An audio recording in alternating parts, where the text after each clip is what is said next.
Bonjour à tous et bienvenue dans Écho de l'Ogre, le podcast dédié à l'univers de Camelot.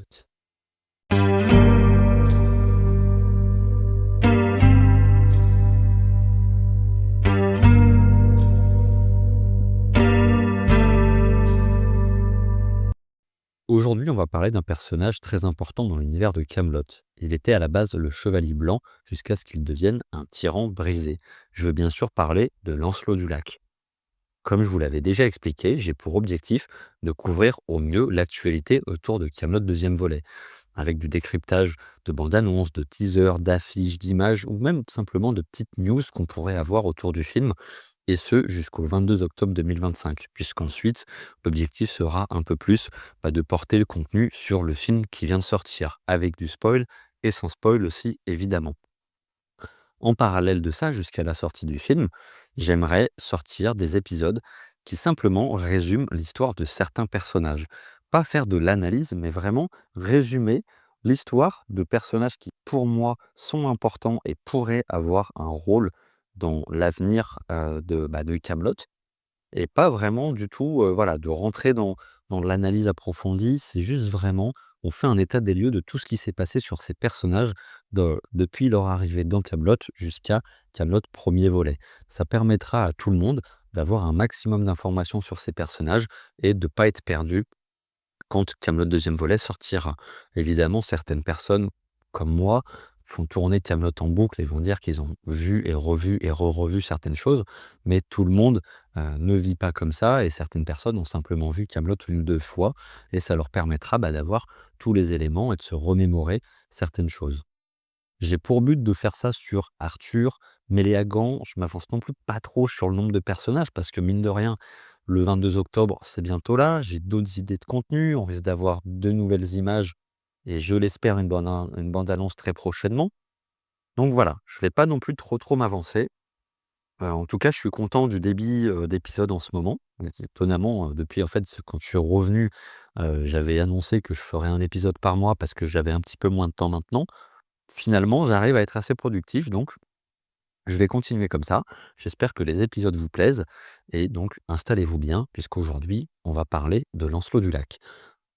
Lancelot, c'est un personnage qui apparaît très tôt dans Kaamelott. Il apparaît dans le livre 1, épisode 4 et il est présent dans à peu près 175 épisodes.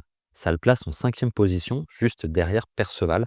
Ça illustre quand même à quel point c'est un personnage présent, dans l'univers. Il est interprété par Thomas Cousseau, qui vraiment, fait un super boulot parce que, voilà, c'est une très belle interprétation et le personnage est très bien, joué et bien écrit aussi par Alexandre Astier. Et donc ce personnage, eh bien, qui il est? À la base, Lancelot, c'est le chevalier parfait, du moins en apparence. Quand on le découvre, dans les premiers livres, il a tout du chevalier idéal. Il est sans peur, sans reproche, il parle un langage soutenu, parfois même un peu pompeux d'ailleurs, et il impressionne tout le monde par son sérieux. Arthur lui-même le considère comme le chevalier, le seul chevalier qui tienne debout. Mais ce côté parfait, en réalité, il cache quelque chose. Lancelot est intransigeant avec les autres et surtout avec lui-même. En autre grand point, c'est sa vision des autres et la vision du Graal. Lancelot, il a un problème majeur, c'est qu'il méprise profondément la plupart des autres chevaliers. Pour lui, la quête du Graal n'est pas faite pour des gens comme Perceval ou Caradoc. Pour lui, seuls les élus devraient s'en occuper. Les autres membres de la table ronde, en fait, pour lui, sont juste une bande de débiles. Et c'est ce qui va creuser un fossé avec Arthur. Alors que le roi, lui, veut rassembler, fédérer, et bien Lancelot, lui, il veut exclure. Et petit à petit, il va se détacher de la table ronde et finir par créer son propre camp dans la forêt. Comment parler de Lancelot sans parler de son amour pour Guenièvre, la femme du roi Arthur? Au départ, c'est un amour noble, un chevaleresque. C'est un amour secret, mais très vite, ça va devenir une obsession. Il ne supporte pas l'idée de la perdre au point de devenir possessif, maladif et même violent dans certains cas, jusqu'à allant dire qu'il préférerait la tuer de ses mains plutôt que de la perdre. Cet amour absolu, qui devrait être une force, devient en fait un élément central dans sa chute. En autre point, c'est sa descente aux enfers et donc l'apparition de Méléagant. Après son échec, lors de sa création donc de son camp et du départ de Guenièvre, Lancelot, il est au plus bas et c'est là qu'apparaît Méléagant, l'homme en noir, que, heu, Lancelot pense voir, en fait, depuis pas mal de temps. Méléagant, c'est celui qui va exploiter toutes ses failles, son orgueil, son besoin de reconnaissance, son sentiment d'abandon. Il va se poser comme le seul à comprendre Lancelot, mais en réalité, il va le manipuler complètement. Et à partir de là, Lancelot va basculer vraiment du côté obscur. Mon dernier grand point, c'est le grand rival d'Arthur. Ce qui est intéressant avec Lancelot, c'est que, c'est qu'il n'est pas méchant, ce n'est pas qu'un méchant dans Camelot. C'est un rival, un miroir sombre d'Arthur. Arthur doute toujours de lui. Il se remet en question en permanence. Lancelot, lui, il est tout l'inverse. Il ne doute jamais de lui, mais il doute de tout le monde. Et c'est ça qui les oppose fondamentalement jusqu'à les mener à l'affrontement. Donc ça, ce sont vraiment les gros points de l'évolution de Lancelot au cours de la série. On va essayer maintenant de s'arrêter un petit peu plus sur certains passages et voir qu'est-ce qui a provoqué sa chute. On peut voir vraiment grandir, en fait, on peut voir ses ombres, ses failles prendre de plus en plus d'ampleur au fur et à mesure du temps, jusqu'à en faire, comme je l'ai dit, un roi. Et oui, car à un moment, il devient roi, un tyran brisé. Donc Lancelot, il est présenté dans l'épisode 4. On le voit autour de la table ronde, alors que tout le monde parle d'un chevalier mystérieux, un certain Provençal le Gaulois.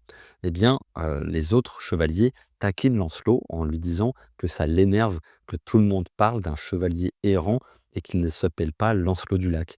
Et ça, en fait, il le taquine en disant ça vous énerve. Et donc déjà là, on comprend qu'il a un certain orgueil, il a un certain ego, il tient à cette popularité. On apprend très rapidement dans le livre 1 qu'il est amoureux de la reine, que c'est un amour secret et qu'il l'aime depuis le premier jour où il l'a vue.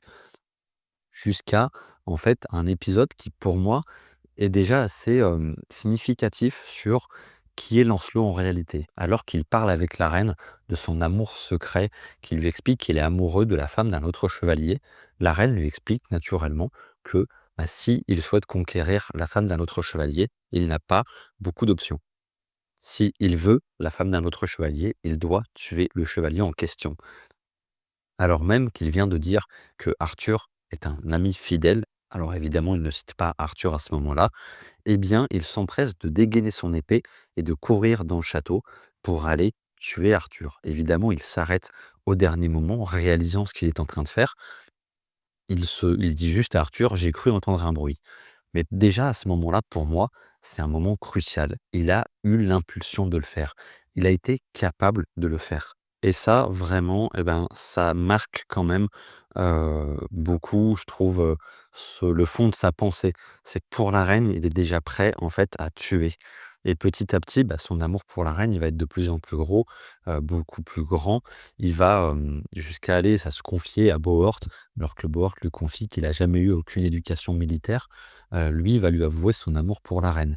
Évidemment, Bohort n'en parlera pas jusqu'à la fin du livre 3, où c'est lui qui ne pourra plus porter ce terrible fardeau et ira expliquer à la reine que Lancelot est amoureux d'elle depuis le premier jour, ce qui va causer le départ de Guenièvre.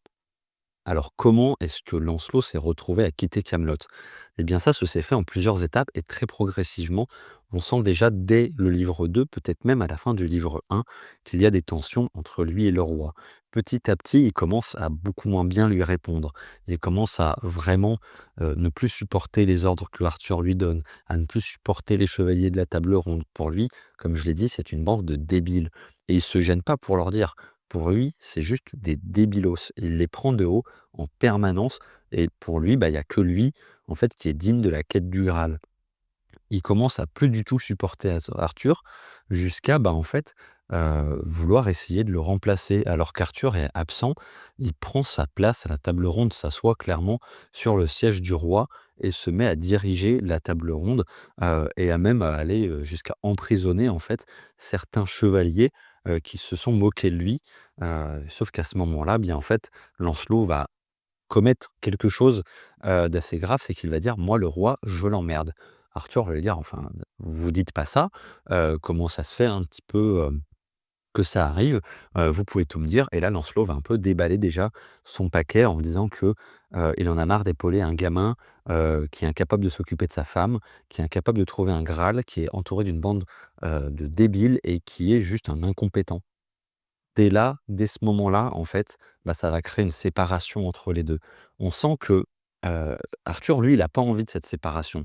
Il tient encore vraiment beaucoup d'estime envers Lancelot, mais Lancelot, lui, s'écarte petit à petit. Il commence aussi à se rapprocher de la reine. Dès que le roi est absent, il vient à son on va dire, à ses côtés, prend une place un petit peu de confident et cetera et cetera et c'est ce qui va monter, monter, monter jusqu'à ce que, ben, au début du livre 3, Lancelot redevienne un chevalier errant à mi-temps puisqu'il continuera d'aller à la table ronde contre son gré. Il commencera aussi à beaucoup moins prendre soin de lui, lui qui était toujours bien coiffé, bien habillé et cetera. Et bien là, il a les cheveux longs, pas coiffés, une barbe pas taillée, le visage sale, une tenue qui ressemble un peu à une tenue de Jedi d'ailleurs, pareil, pas du tout entretenu, et il va continuer de s'enfoncer là-dedans, dans ben, en fait, dans ce personnage un peu sombre, jusqu'au moment où, eh bien, il va décider de complètement, quitter Camelot et de fonder son propre camp, d'aller chercher le Graal par lui-même. Il dira au roi que à cloche-pied, il irait toujours 2 fois plus vite que Arthur et sa bande de débiles. Dans le livre 4, alors qu'il aurait tout pour être heureux, la reine l'a rejoint, elle l'a rejoint dans son camp, de fortune. Et bien finalement, je pense qu'il se rend compte que ce n'est pas si facile que ça de gérer une équipe, de gérer des hommes. Lui aussi, à ce moment-là, est entouré de débiles qui ne sont pas capables de se débrouiller par eux-mêmes. Il doit tout dire, tout faire par lui-même et finalement, ça n'avance pas bien non plus. Il est épaulé à ce moment-là par, le roi Lot, d'Orcanie, qui va lui fournir des hommes, des armes et des vivres. Mais Lancelot, bah, n'est pas tant heureux que ça finalement. Enfin, il a la reine à ses côtés, lui, il est content, Guenièvre est là, sauf qu'elle, bah, finalement, elle est pas si heureuse que ça. La vie dans les bois, à dormir quasiment par terre, à manger des feuilles, ça la c'est pas elle, c'est pas sa vie. Elle a été habituée au luxe, toute sa vie et surtout, bah, elle se rend compte que Lancelot est un petit peu zinzin puisqu'il lui dit qu'il préférerait la tuer de ses mains plutôt que de la perdre. Il va aussi retrouver Arthur à un moment, où ils vont, bah, échanger, et d'ailleurs, bah, ils vont un petit peu picoler et se retrouver sous tous les 2, ils vont se battre un court instant, pour Excalibur. C'est Arthur qui remportera ce combat, mais ça fait monter la rivalité encore une fois entre les 2 et cette haine, que, bah, peut avoir Lancelot envers Arthur. Le livre 4 se termine avec un Lancelot complètement au fond du fond. Les gens disent qu'il est devenu fou, qu'il a l'impression d'être espionné par un homme au noir qui le suit. Il est complètement obsédé par la reine et par différentes choses. Sauf que grâce à une bonne tactique, Arthur et ses hommes arrivent à sauver Guenièvre qui a été attachée au lit pendant 3 jours pour que bah, elle évite de s'évader pendant l'absence de Lancelot. Ils vont mettre à sac son camp et repartir ni vu ni connu. Lancelot va plonger dans la folie et être au plus bas. Et c'est à ce moment-là que Méléagant va apparaître. Livre 5, on retrouve Lancelot dans une grotte. Méléagant l'a conseillé de partir en retraite, dans une retraite, et il lui dit, «N'importe qui serait parti, vers une petite clairière, dans les montagnes. Non, vous êtes parti dans un endroit froid, un endroit où il pleut, dans les montagnes, dans les roches, où c'est triste, et c'est bien, c'est sombre» et c'est ce que veut justement Méléagant. Il veut le pousser à la haine, il veut le pousser à la colère. Il va faire monter petit à petit la haine que Lancelot a envers Arthur et envers tous les chevaliers de la table ronde, allant jusqu'à lui rappeler quelque chose dont il ne se souvenait pas forcément. C'est que comme la Dame du Lac a été bannie par les dieux car Arthur s'est complètement éloigné du droit chemin, la Dame du Lac est donc sur Terre et Méléagant la rapporte à Lancelot et lui explique, il lui rappelle du moins que de ses 0 à ses 3 ans, c'était lui l'élu que les dieux avaient choisi. C'était lui que la Dame du Lac devait accompagner, épauler dans, bah, ce qui serait la quête du Graal. Sauf que déjà à 3 ans, eh bien, en fait, son mauvais caractère, son inflexibilité et ses colères ont fait que les dieux ont choisi Arthur, faisant encore plus naître ce sentiment qu'il est l'élu et que, eh bien, c'était lui le premier élu et que Arthur, n'a pas sa place dans cette quête du Graal. La dame du lac va lui rappeler que de toute façon, il était complètement têtu, et cetera, et qu'elle essayait de lui apprendre une comptine avec de la magie blanche dont il va se servir déjà sur lui. Car oui, il va se retrouver blessé, d'un tir d'une flèche par, Lionel de Gaune, qui est son cousin. Car oui, Bohort, au cours de la série, lui explique que si Lancelot est le fils du roi Ban, eh bien, ils ont un lien, familial et donc ils sont cousins. Chose que rejette complètement Lancelot, car lui, il maintient qu'il est un chevalier solitaire. Bref, il se retrouve blessé, va utiliser cette magie blanche pour se soigner, retrouver Méléagant, lui dire: «Bah oui, voilà, je me suis fait blesser, j'ai utilisé la magie blanche, machin, ça vous énerve, et cetera, et cetera». Méléagant va encore une fois de plus le manipuler et sauf que, ben, en fait, il aura bien fait les choses. C'est que durant le temps où il a laissé Lancelot, Méléagant s'est occupé, du cas d'Arthur et l'a poussé, ben, un peu plus dans la dépression, jusqu'à le pousser à commettre l'irréparable, à tenter de mettre fin à ses jours et là, à notre plus grande surprise, c'est Lancelot qui le sauve. La saison, 6 commence et donc on retrouve un Arthur complètement blessé qui parle à tout le monde, jusqu'à parler à Lancelot, où il lui dit: «Bah, voilà, de toute façon, il y avait que vous qui teniez debout avant, vous étiez le seul, à être là, à tenir droit, et cetera. Donc vous pensez, que, vous avez, vous ferez mieux que moi sur la quête du Graal, sur Camelot, et cetera. Et bah, très bien, je vous confie le royaume, vous devenez roi du royaume de l'ogre».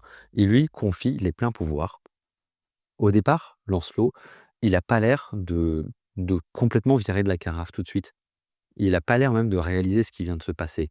C'est Méléagant qui, une fois de plus, se joue de lui, on va dire, met quelques pièces et ben, le pousse à devenir un tyran. Lancelot, il va brûler la table ronde avec ses hommes, il va se mettre à pourchasser les chevaliers de la table ronde et commencer à terrasser, en fait, ou même à devenir un tyran et à instaurer des couvre-feux, et cetera, et faire peur un petit peu, bah, à tous les paysans et tous les habitants du royaume de l'ogre. On le retrouve ensuite dans Kaamelott premier volet, 10 ans plus tard, dans un état que je trouve pitoyable. C'est-à-dire qu'il a mauvaise mine, il a le teint pâle, il a des grandes cernes, il a une tenue, qui fait penser, bah, à un serpent, puisqu'on dirait même de la peau de serpent. Il a l'air de boiter, de marcher très lentement. Il est dans un univers, très froid, très sombre. Il est, marié, on l'imagine, enfin marié ou du moins, il est avec Dame Mévanoui, qui est donc l'ex-femme de Caradoc, sa femme, son ex-femme, on ne sait pas trop, et il retient Guenièvre captive depuis 10 ans dans, la tour, les ruines du château du roi Ban.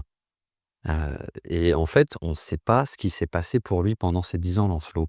On sait juste que il a engagé les Saxons, qui sont pourtant des ennemis du royaume depuis toujours, pour chasser et trouver les chevaliers de la Table Ronde et surtout Arthur. Et bien, en fait, il dépense tout l'argent du royaume là-dedans, jusqu'à diviser le royaume de l'ogre en offrant, l'île de Thanet. Là, ça va provoquer la colère des dieux, car la terre, le royaume de l'ogre, il est indivisable, je sais plus trop, pardon, excusez-moi. Et en fait, ça va créer vraiment la colère des dieux qui vont vouloir que Arthur, ben, l'exécute. Le film va se passer, Guenièvre va réussir à s'enfuir grâce à Arthur. Le Arthur va former l'armée burgonde pour qu'ils attaquent Kaamelott avec, des catapultes. Au départ, Lancelot et tous les hommes dans Kaamelott vont dire: «Non mais c'est bon, c'est les Burgondes, heu, on n'en a rien à faire». Encore une fois, il prend un peu les gens de haut, sauf que non, et bien là, les tirs de catapultes touchent et commencent à détruire Kaamelott petit à petit. Lancelot n'en revient pas, il retrouve Arthur dans un ultime 1 contre 1, où ils vont se battre. Arthur va gagner le combat jusqu'à mettre à terre Lancelot avec une Excalibur plus furieuse que jamais qui va vraiment avoir des flammes bleues, provoquer des éclairs. Le ciel, en fait, va se couvrir autour de Kaamelott, et cetera, et cetera. On voit que les dieux, à ce moment-là, veulent que Arthur, ben, termine ce qu'il a commencé, qu'il tue Lancelot, sauf qu'il ne le fera pas car ce n'est pas un assassin et qu'il est hanté par un souvenir, où il a ôté la vie d'une personne sans trop réfléchir. Il le laisse partir. Lancelot s'en va, ben, en rigolant, en traitant une fois de plus Arthur d'incapable, et il va retourner dans la forteresse du moins les ruines du château du roi Ban et bah, va retrouver le fantôme immense de son père que l'on peut voir dans la bande annonce, du moins le teaser de Kaamelott deuxième volet. Ça, c'est vraiment le résumé un peu express de Lancelot. J'espère que j'ai rien oublié. Je pense vraiment que c'est un personnage qui a encore beaucoup de choses à faire dans Kaamelott. Vraiment, on ne sait pas s'il a mené la quête du Graal en secret pendant 10 ans. On ne sait pas ce qui s'est passé pour lui. Est-ce qu'il a revu Méléagant? Est-ce que Méléagant est toujours avec lui? Est-ce que enfin, toujours, on sait que non, mais est-ce qu'il l'a quand même recroisé? Est-ce que bah, c'est ça, est-ce qu'il a mené un peu la quête du Graal de son côté? Est-ce qu'il a récolté des indices? Est-ce qu'il a un peu avancé ou pas du tout? Sa seule obsession, c'était Arthur. Ce qui est sûr, c'est qu'il a vraiment des choses à faire dans l'avenir, probablement de très mauvaises choses puisque, Alexandre Astier nous l'a dit, le deuxième volet va être un petit peu comme Star Wars: L'Empire contre-attaque. Donc pour ceux qui ne l'auraient pas vu ou qui ne se souviendraient pas, c'est un peu l'épisode, enfin le film où les rebelles se font un peu botter le derche. Vraiment, l'Empire est plus fort que jamais, et ils gagnent tous leurs combats et la rébellion se retrouve, ben, complètement à terre. Vraiment ça se finit pas bien. On peut se douter donc, bah, on peut s'imaginer en tout cas que vraiment, Lancelot il va causer du tort. À qui? Comment? On ne sait pas encore. En tout cas, quelque chose se trame. Le fantôme de son père va probablement avoir un rôle plus que majeur là-dedans et bah, ça, c'est un petit peu tout ce qu'on sait pour le moment. On sait aussi que, bah, il a de nouveau une nouvelle tenue, mais qui est pas bien plus charmante non plus, qu'il est toujours dans un univers très froid, très sombre, donc ce qui, bah, lui correspond bien depuis un moment. Et voilà un peu tout pour le moment, voilà, on n'en sait pas plus. J'espère que j'ai pas trop mal résumé, le personnage. Et l'objectif, c'est de faire des épisodes qui soient le plus digestes possible. Là, vraiment, voilà, c'est des formats sur les 15-20 minutes qui me vont bien. C'est assez facile à écrire puisque, bah, voilà, j'ai vu la série pas mal de fois maintenant, donc j'avais déjà des choses en tête. Ça a été assez rapide à écrire, et derrière, bah, le but, c'est de vous sortir ça maintenant sur d'autres personnages et qu'on avance un petit peu comme ça dans le temps. En tout cas, encore une fois, merci à tous pour votre soutien. Vraiment, voilà, ça continue, voilà, je continue d'échanger avec vous sur Instagram, par commentaire. Alors comme je le dis souvent, je peux pas tout le temps répondre. Au moins je lis les commentaires, je les like et vraiment merci à vous, ben, pour vos vues, vos abonnements, vos j'aime. Ça m'encourage vraiment à continuer, et bah, j'ai quelques idées, voilà, pour la suite. Surtout, bah, pour, la sortie de Kaamelott deuxième volet. Mon but, c'est vraiment de faire les choses très proprement. Donc voilà tout pour moi. Portez-vous bien, passez une bonne journée, une bonne soirée, une bonne nuit. C'était Lucas de l'Écho de l'Ogre et je vous dis ciao, à bientôt.